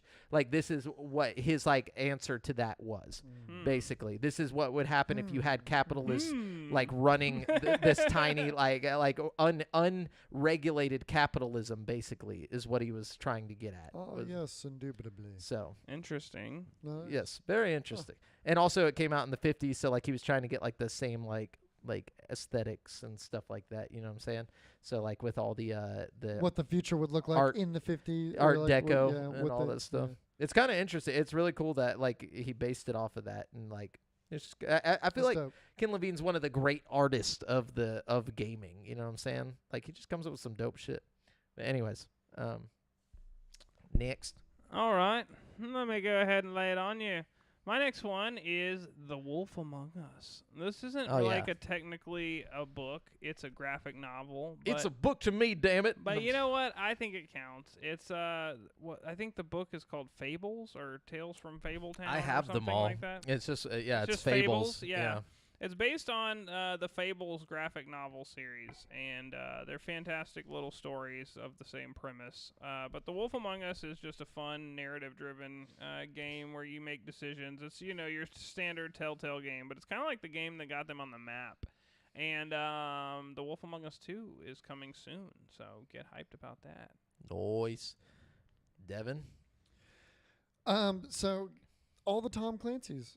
Or a lot of course. A lot of the Tom yeah. Clancy's. Yeah. Good call. Rainbow Six. I didn't even think about Rainbow that. Six. I'm pretty sure Splinter Cell he got. Splinter Cell was actually a game before first. It was it a game? Okay. I had the Splinter Cell books, and I remember I was like I way too young to be reading those books. There was like some pretty raunchy parts in those books, and I was like, what? I was like, but there's a lot of other like Tom Clancy properties that gave ideas to games that we have now. And stuff like that. So I know Rainbow Six was a book, right? Or if Rainbow Six wasn't a book, Rainbow Team was a character in one of Tom Clancy's books. Rainbow Six was a book. I'm almost certain. You're right. Rainbow Six was. One actually written by Tom Clancy, not one of the random Tom Clancy books that are written by somebody else. Like Splinter Cell's book wasn't even written by Tom Clancy. It's Rainbow Six. Rainbow Six is the name of the novel. Right. Well. Yeah. I was about to say, I think Rainbow Team appears in several other Tom Clancy novels as well. Like it's interesting. One of his like reoccurring characters. Like it's interesting how they like saw the Tom Clancy books and they were like, these would make great games. Like, but only it's just so weird. Yeah, like, there's there's only a couple. I was reading here. There's only a couple that are based on novels. I was about to say it's weird because they just slap his name on so much shit, like Ghost Recon and stuff like that. It all just like kind of where they're like, oh, this would be cool with a Tom Clancy on it. You know what I mean? So to explain that, Ubisoft purchased the Tom Clancy name, spreading it like a franchise. Wow. Yeah, and so it's kind of like a fucking Marvel Cinematic Universe situation where they have it's like, oh, well, Ghost Recon was a thing in one of his books, so we'll just take it and make it a whole game. Shit, more loosely based than that even. Like, they're just like, oh, this is a game that's got military, military and shooters. Tom Clancy. Right? Oh, there's a spy? This sounds pretty Clancy. This sounds pretty Clancy, dude. That's it. I mean, I'm sure that same exact sentence Clancy. has been spoken in Ubisoft studios before. For real. So, I smell some Clancy over there. Is that Clancy? No. So next one I got is Stalker. Stalker is based off of a book, a Russian book called Roadside Picnic. It's a philosophical science fiction novel by Soviet-Russian authors Arkady and Boris Strugatsky, written in 1971 and published in 1972. Is it about a roadside picnic? So, check it. I'm guessing no. So, the novel is set in a post-visitation world where there are now 6 zones known on Earth that are full of unexplained phenomena and where strange happenings have briefly occurred, assumed to have been visitations by aliens.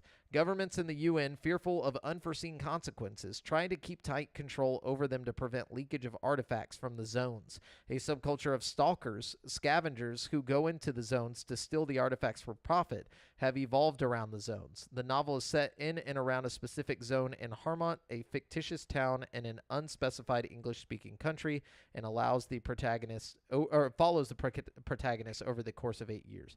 So, like, aside from the English speaking, that's like almost it's the exact game, yeah. That sounds so much cooler than the actual game is.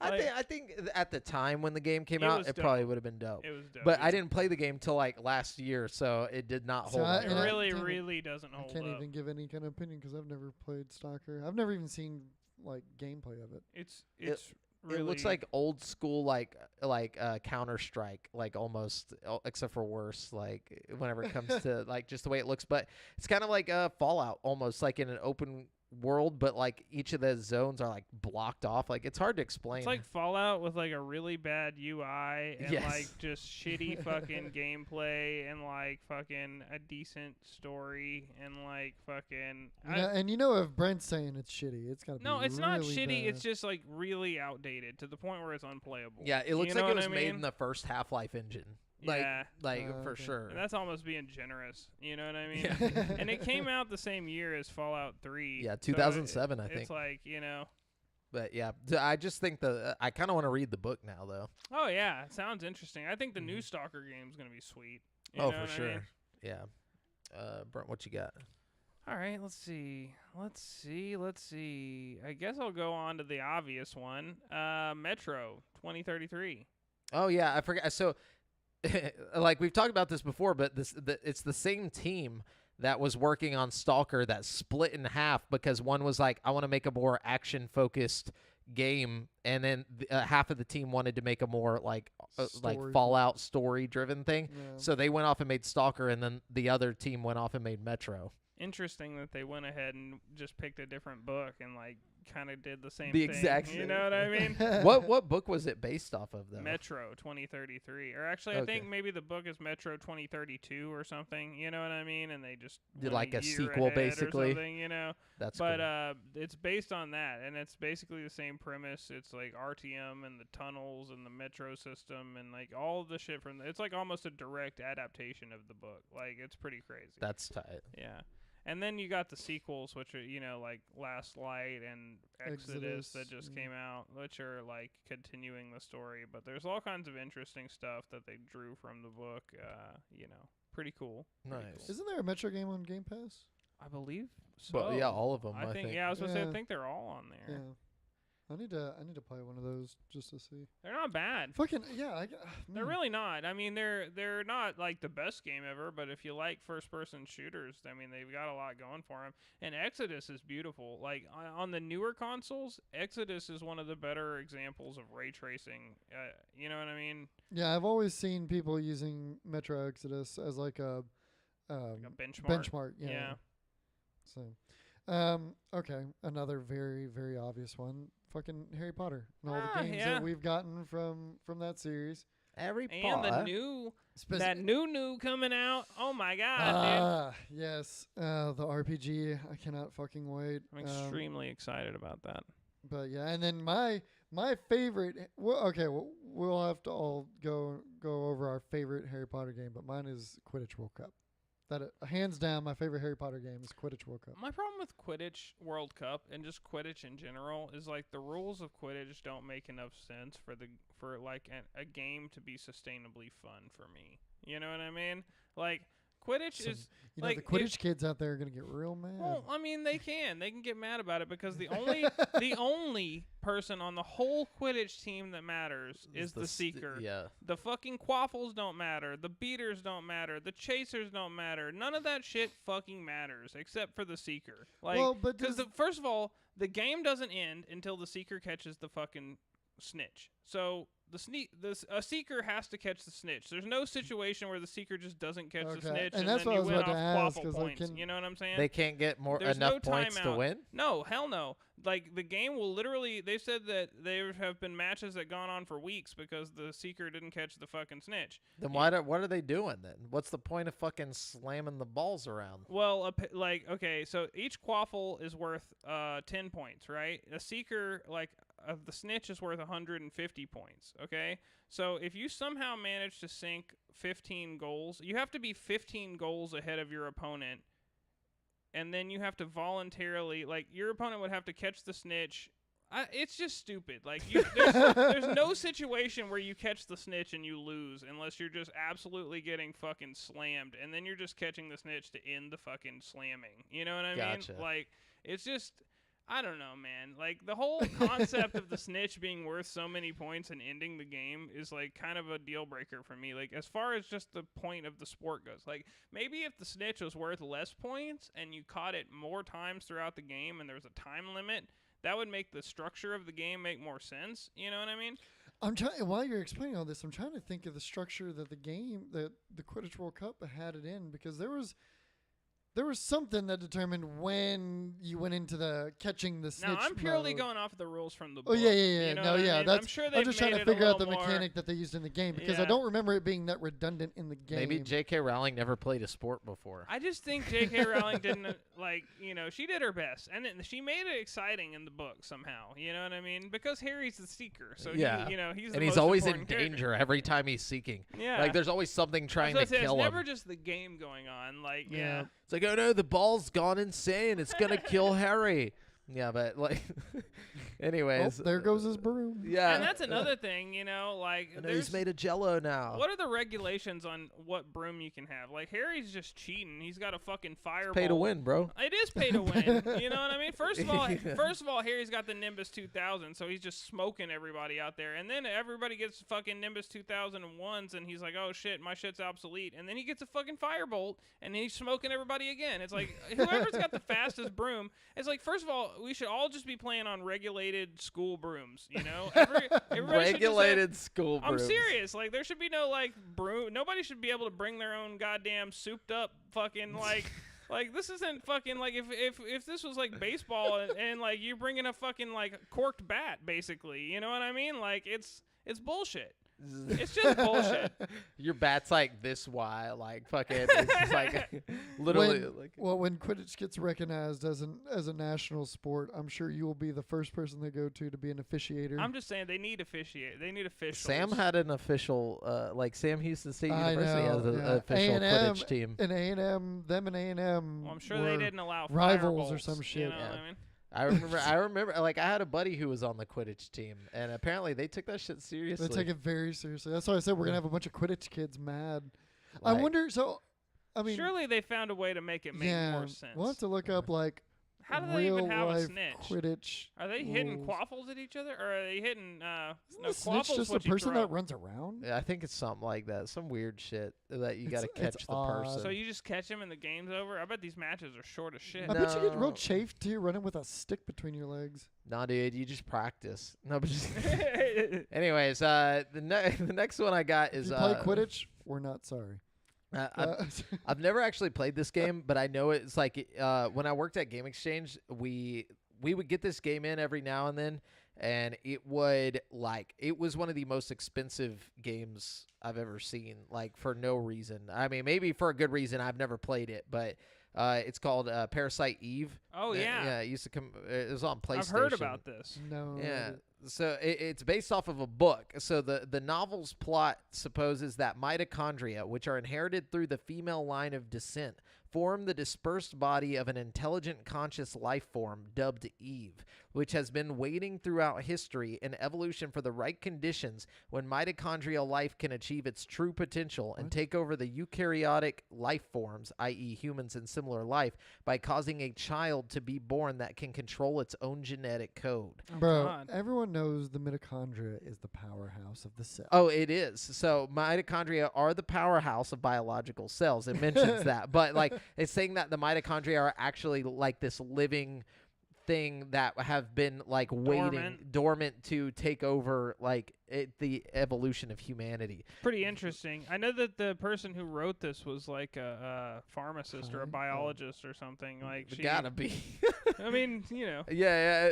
Eve is able to control people's minds and bodies by signaling to the mitochondria in their bodies. She can cause certain thoughts to occur to them and also make them undergo spontaneous combustion. So this is like a being that they've created, like they gave birth to this child. Oh my God. So Shit. the conditions Eve has waited for have arrived. She has found the perfect host in the body of Kiyomi Nagishima. At the start of the book, Eve is the mitochondria in Kiyomi's body. She causes Kiyomi to crash her car. Kiyomi survives, but is brain dead. Kiyomi's husband is Toshiaki. Yo, I gotta read this. That sounds fucking good. Right? So basically, it I want goes. to see a movie about this. I bet there's a movie. Well, there's three. Well, there's a manga, and then there's 3 video games that were based off of it. So, and the book came out in 1995. How does a video game work about this? I don't understand. Be nice to your mitochondria. I guess you're fighting all the mitochondria zombies that the fucking parasite is controlling. Like, let me check, because I know there's something like kind of innovative about it. Like whenever, because of how much it costs to even get this game right now, but it says basically Parasite Eve was Squaresoft's first M-rated game and the first major American and Japanese development collaboration for the company. So it's a Square game. Yeah, it says the plot. The player takes on the role of A. Brea, an NYPD rookie attending an opera at Carnegie Hall with a blind date in New York City on Christmas Eve, 1997. They're back. During the opera, everyone in the building spontaneously combusts except for Aya, her date, and an actress on stage named Melissa Pierce. This sounds fucking sick. They were nice to their mitochondria. This is the video game plot. Yo. Yeah. So Aya confronts Melissa on stage, and Melissa says that Aya's mitochondria needs more time to develop. She flees backstage with Aya giving chase. Backstage, Melissa then mutates into a beast and flees into the sewers, declaring that her name is now Eve. So, like, basically, you start. Wait, so is this like a direct adaptation of the book, or is this like a sequel to the book, or is this like?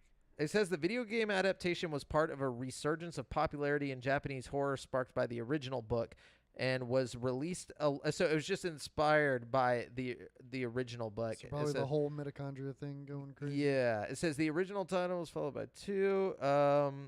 Yeah, Parasite. It doesn't say where it's at in the book. It just said, but it says it's basically a lot of the same shit. So I wonder if I could play it and understand it without. I'm sure I could without reading the book. They wouldn't just make it like where you have to read a whole novel to play their game. Like, yeah, I'm sure. It says IGN praised the game for its beautiful graphics and cinematic sequences, as well as its mature tone, but noted along with some other reviewers the game's linear plot structure was a little like not that great. But I mean, it's a Square Enix game. What do you expect? Like, it's kind of probably going to be a little weird.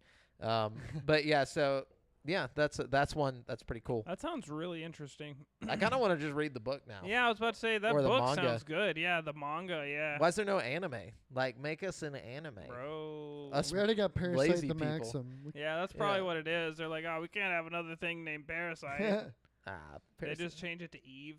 The That'd be Maximum. tight.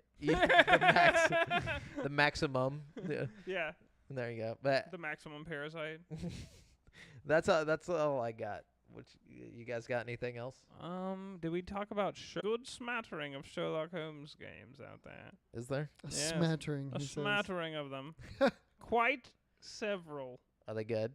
They are okay. They're bad. They're It's the same- bad. They're not terrible, but they're not good either. Yeah, it's the same with, like, you got like that Call of Cthulhu game, like some Lovecraftian stuff. Like, there's a bunch of book games, you know. I saw something that Cyberpunk was based off of some novels. It's based off an RPG It's based off tabletop game, yeah. but like, Maybe I saw wrong then. yeah, I don't think there's a book for Cyberpunk. I would have read that. It's shit. like books. They have books, but they're like books that are filled with like D&D information. Like yeah, for it's like a made up world. If you're like a dungeon, what do they call them? The dungeon masters. Yeah. If you're a dungeon master, you want to read up on your cyberpunk shit so you can make a D&D game. Gotcha. Yeah. For sure. Okay, so not a novel, but books. Yeah, Yeah. like reference books, Yes. reference guides. Information. Yeah. Gotcha. Anyways, that's it for this week's topic of the show. If we missed one of your favorite book video games, let us know. And we'll talk with you about it. But we're going to jump on over to the People's Champ. Ah, yes, the People's Champ. The People's Let's Champ. see if we have any champs at all this week. How Hold on, many let me get on champs your are out fast there? internet real quick. Final Fantasy. Yes. Do we have a champ? Okay, we have a champ. Here we go.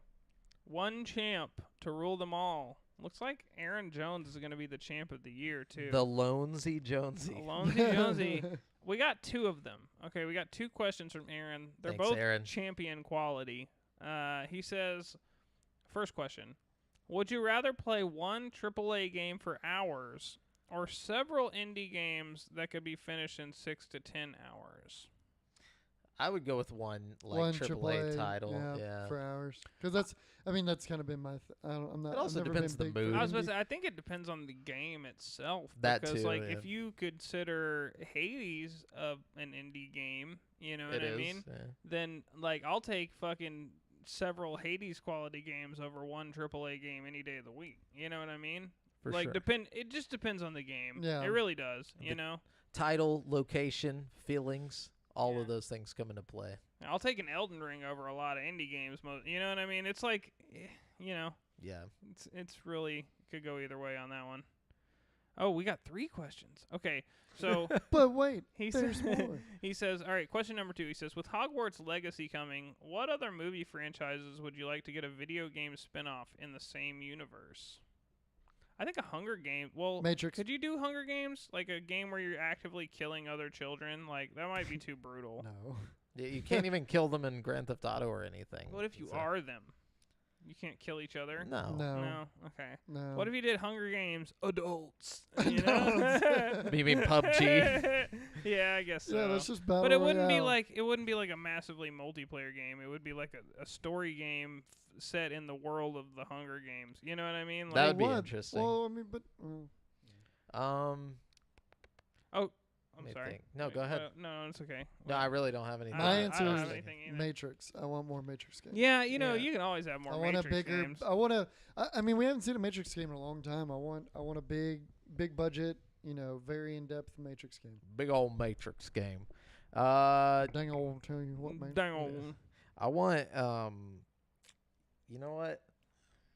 I want. What do I want with my life? Oh my God, decide. Fine. All right.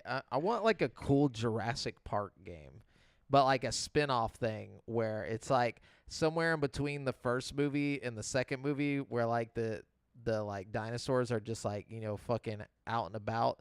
And I want it to be about some dude who gets like trapped on the island and like you gotta fucking survive or something. That'd be tight. cool. That'd be dope. I think I want a game that's either based in the Hunter x Hunter world or the My Hero Academia world. You know what I mean? Oh, for sure. And I think- like isn't you're there a My Hero there is a game? My Hero game, but it's Yeah. like a fighter. It's like where you're just it's like Yeah. kind of They like always Dragon Ball are. Fighter Z or something, where it's like all the characters from that world fight. And I mean that makes sense. It's a great game for that style of game. But I Yeah. want like a story-based thing, kind of like Dragon Ball Z Kakarot. Except I don't want it to follow the plot. I want Yeah, to give it have my new- own character in that world. You know what I mean? Yeah, the only game like of modern time that has Hunter x Hunter in it is J-Star or whatever that fucking game is. And you play as like you can fight as Gon. Oh, I'm shit. like, Really? yeah, Oh, I want to play that. just because of that. Remember they canceled that game basically. Oh, you're talking about Jump Force. Jump Force, that's what it was. Not J-Star. Yeah. Yeah, Jump Force. He's in that game. They That should have game- put that Kilo game had or big Kilo ones. dreams. Dude, Kilo would have been sick in that Big game. Or dreams. Hisoka. Really, Imagine we just need a Hunter x Hunter game that's like Yeah. fucking like Jump Force, but Hunter x Hunter only. just only Hunter x Hunter. Oh Yeah. my gosh, that would be cool. that would be sick. Oh yeah. Anyways, Imagine having Netero and his like little fucking face thing. Just Thousand Fists, Dude, that whatever would be the fuck. sick. Yeah, dude. Okay, we've got another one here. He says, with May 4th, Star Wars Day having passed, and also rumors of Fallen Order 2 being connected to the Obi-Wan series, what other ideas would you have for the franchise to bridge the games to the film universe? KOTOR needs to be canon. Like, whenever they put out the remake, it better become canon. You know, like, they put it as like they moved it to Legends status after Disney bought, Star Wars.